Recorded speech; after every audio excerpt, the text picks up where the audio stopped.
Friends, ಇವತ್ತಿನ ವಿಡಿಯೋದಲ್ಲಿ ಹೋಟೆಲ್ಗಳಲ್ಲಿ ಮಾಡೋಂಥ ಸೊಪ್ಪಿನ ಸಾರು ಮಾಡಿ ತೋರಿಸ್ತಾ ಇದ್ದೀನಿ. ಮುದ್ದೆಗೆ, ಬಿಸಿ ಅನ್ನಕ್ಕಂತೂ ತುಂಬಾ ಟೇಸ್ಟಿಯಾಗಿರುತ್ತೆ. ಹಾಗೆ ಸಿಂಪಲ್ ಕೂಡ, ಪಟಾಪಟ ಅಂತ ಮಾಡ್ಕೊಂಬಿಡ್ಬೋದು. ತಡ ಮಾಡ್ದಿರೋ ವಿಡಿಯೋ ಸ್ಟಾರ್ಟ್ ಮಾಡ್ಕೊತಾ ಇದ್ದೀನಿ. ಇವಾಗ ಮೊದಲಿಗೆ ಒಂದು ಕುಕ್ಕರ್ನಲ್ಲಿ 3/4 ಬೌಲ್ನಷ್ಟು ತೊಗರಿಬೇಳೆನ ತೊಳೆದು ಹಾಕ್ಕೊಂಡಿದ್ದೀನಿ. ಜೊತೆಗೆ ಒಂದು ಚಿಕ್ಕ ಈರುಳ್ಳಿನ ಕಟ್ ಮಾಡಿ ಹಾಕ್ಕೊಳ್ತಾ ಇದ್ದೀನಿ. ಒಂದು ಚಿಕ್ಕದ ಬೆಳ್ಳುಳ್ಳಿ, ಸ್ವಲ್ಪ ಕರಿಬೇವಿನ ಸೊಪ್ಪು, ಸ್ವಲ್ಪ ಅರಿಶಿನ ಪುಡಿ. ಇದಕ್ಕೆ ಚೆನ್ನಾಗಿ ನೀರಿನಲ್ಲಿ ತೊಳೆದು ಕಟ್ ಮಾಡ್ಕೊಂಡಿರೋ ಅಂಥ ಸೊಪ್ಪನ್ನ ಹಾಕ್ಕೊತಾ ಇದ್ದೀನಿ. ಹರವೆ ಸೊಪ್ಪು ಅಂತ ಬರುತ್ತಲ್ವ, ಆ ಥರ ಸೊಪ್ಪು ತೊಗೊಂಡಿದ್ದೀನಿ. ನೀವು ಮಿಕ್ಸ್ ಸೊಪ್ಪು, ಪಾಲಕ್ ಒಂದು ಬಿಟ್ಟು ಮಿಕ್ಸ್ ಯಾವುದೇ ಸೊಪ್ಪನ್ನು ಕೂಡ ಹಾಕೊಬೋದು. ಜೊತೆಗೆ ಇದಕ್ಕೆ ನೀವು ಸ್ವಲ್ಪ ಸಬ್ಬಕ್ಕಿ ಸೊಪ್ಪು ಹಾಕ್ಕೊಳ್ಳಿ, ಇನ್ನೂ ಚೆನ್ನಾಗಿ ಬರುತ್ತೆ. ಸಬ್ಬಕ್ಕಿ ಸೊಪ್ಪು ನಾನು ಇರಲಿಲ್ಲ ಅಂತ ಬರೀ ಹರವೆ ಸೊಪ್ಪಿನಲ್ಲಿ ಮಾತ್ರ ಮಾಡ್ಕೊತಾ ಇದ್ದೀನಿ. ಇದಕ್ಕೆ ಸ್ವಲ್ಪ ಇನ್ನಷ್ಟು ನೀರು ಹಾಕ್ಕೊತಾ ಇದ್ದೀನಿ. ಕುಕ್ಕರ್ ವಿಷಲ್ ಕ್ಲೋಸ್ ಮಾಡಿ 2 ವಿಷಲ್ ಕೂಗಿಸ್ಕೊಂಡ್ರೆ ಸಾಕು. ಈಗ ವಿಷಲ್ ಬರೋ ಅಷ್ಟರಲ್ಲಿ ಒಂದು ಚಿಕ್ಕದಾಗಿ ಖಾರನ ರುಬ್ಕೊಳ್ಳೋಣ. ಒಂದು ಚಿಕ್ಕ ಜಾರ್ನಲ್ಲಿ ಹಸಿರು ಮೆಣಸಿನ್ಕಾಯಿ ಹಾಕ್ಕೊತಾ ಇದ್ದೀನಿ, ಖಾರಕ್ಕೆ ತಕ್ಕಂಗೆ. ಸ್ವಲ್ಪ ಕಾಯಿ ತುರಿ,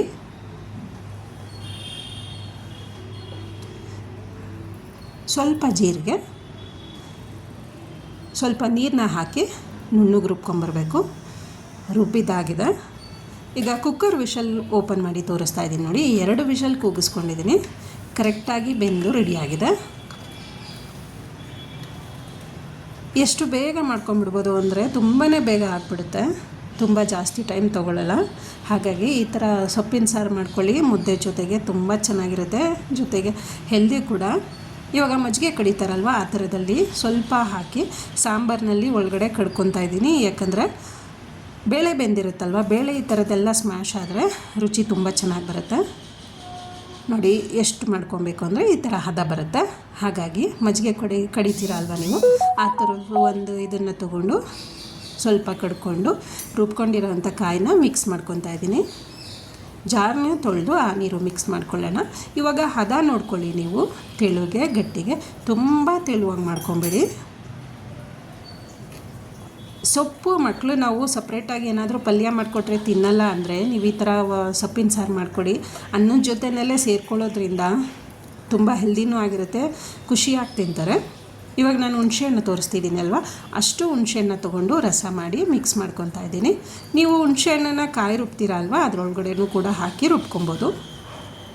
ರುಚಿಗೆ ತಕ್ಕಷ್ಟು ಉಪ್ಪು ಹಾಕಿ ಮಿಕ್ಸ್ ಮಾಡಿಕೊಂಡು ಒಂದು ಕುದಿ ಬರಲಿಕ್ಕೆ ಬಿಡಬೇಕು. ಫ್ರೆಂಡ್ಸ್, ಹಾಗೆಯೇ ಯಾರಾದರೂ ಹೊಸದಾಗಿ ನನ್ನ ಚಾನಲ್ಗೆ ಜಾಯ್ನ್ ಆಗಿದರೆ ದಯವಿಟ್ಟು ಸಬ್ಸ್ಕ್ರೈಬ್ ಮಾಡ್ಕೊಂಡು ನೋಡಿ. ಹಾಗೆಯೇ ಬೆಲ್ ಬಟನ್ ಕ್ಲಿಕ್ ಮಾಡಿ ಆಲ್ ಅಂತ ಸೆಲೆಕ್ಟ್ ಮಾಡ್ಕೊಂಡು ನೋಡಿ. ಯಾಕಂದರೆ ನಾನು ಹಾಕೋವಂಥ ಪ್ರತಿಯೊಂದು ನೋಟಿಫಿಕೇಷನ್ಗಳು ಸಿಗಬೇಕಲ್ವ, ಅದಕ್ಕೋಸ್ಕರ. ಈಗ ಕುಕ್ಕರ್ದು ಬೇಯಕ್ಕಿಟ್ಟಿರೋ ಅಂಥ ಸಾಂಬಾರು ಕುದಿ ಬರ್ತಾಯಿದೆ. ಜೊತೆಗೆ ಒಂದು ಚಿಕ್ಕದಾಗಿ ಒಗ್ಗರಣೆ ಮಾಡ್ಕೊಳ್ಳೋಣ. ಸಾಸಿವೆ, ಒಣಮೆಣ್ಸಿನ್ಕಾಯಿ, ಕರಿಬೇವಿನ ಸೊಪ್ಪು ಹಾಕ್ಕೊತಾ ಇದ್ದೀನಿ. ಸಿಂಪಲ್ ಒಗ್ಗರಣೆ ಅಷ್ಟೇ. 3 ಐಟಮ್ಸ್ ಹಾಕಿದ್ಮೇಲೆ ಚಿಟಪಟ ಅಂತ ಸೌಂಡ್ ಬಂದರೆ ಒಗ್ಗರಣೆ ರೆಡಿ ಆಯಿತು ಅಂತ ಅರ್ಥ. ಸ್ವಲ್ಪ ಮಿಕ್ಸ್ ಮಾಡ್ಕೊಳ್ಳಿ, ತುಂಬ ಸಿಹಿ ಅದಕ್ಕೆ ಮಾತ್ರ ಬಿಡಬೇಡಿ. ವಾರದಲ್ಲಿ ಅಟ್ಲೀಸ್ಟ್ ಈ ಥರ ಸಾಂಬಾರನ್ನ ನೀವು 3 ದಿನನಾದರೂ ಮಾಡ್ಕೋಬೇಕು ಅಂತೀರಾ. ಈ ಥರ ಒಂದು ಸಲ ಮಾಡಿ ಟೇಸ್ಟ್ ಹೇಗೆ ಬಂತು ಅಂತ ಹೇಳಿ. ಒಗ್ಗರಣೆ ಮಾಡ್ಕೊಂಡಿರೋ ಅಂಥದ್ದನ್ನು ಸಾಂಬಾರಿಗೆ ಮಿಕ್ಸ್ ಮಾಡ್ತಾಯಿದ್ದೀನಿ. ಆಹಾ, ಘಮ ಘಮ ಬರ್ತಾಯಿದೆ. ಮಿಕ್ಸ್ ಮಾಡ್ಕೊಳ್ಳೋಣ. ತುಂಬಾ ಸಿಂಪಲ್ಲು, ಹಾಗೆ ರುಚಿ ನೀವು ಒಂದು ಸಲ ಟ್ರೈ ಮಾಡಿ, ತುಂಬ ಟೇಸ್ಟಿಯಾಗಿ ಬರುತ್ತೆ. ಹೋಟೆಲ್ಗಳಲ್ಲಿ ಮಾಡೋವಂಥ ಸೊಪ್ಪಿನ ಸಾರು ಮಾಡಿ ತೋರಿಸಿದ್ದೀನಿ ಇವತ್ತಿನ ವಿಡಿಯೋದಲ್ಲಿ. ವಿಡಿಯೋ ಇಷ್ಟ ಆಗಿದರೆ ಲೈಕ್ ಮಾಡಿ, ಶೇರ್ ಮಾಡಿ, ಸಬ್ಸ್ಕ್ರೈಬ್ ಮಾಡಿ. ಹಾಗೆ ಹೊಸದಾಗಿ ನೋಡ್ತಿರೋರು ಮತ್ತೆ ಹೇಳ್ತಾ ಇದ್ದೀನಿ, ಸಬ್ಸ್ಕ್ರೈಬ್ ಮಾಡ್ಕೊಂಡು ನೋಡಿ. ಜೊತೆಗೆ ಬೆಲ್ ಬಟನ್ ಕ್ಲಿಕ್ ಮಾಡಿ ಆಲ್ ಅಂತ ಸೆಲೆಕ್ಟ್ ಮಾಡ್ಕೊಳ್ಳಿ.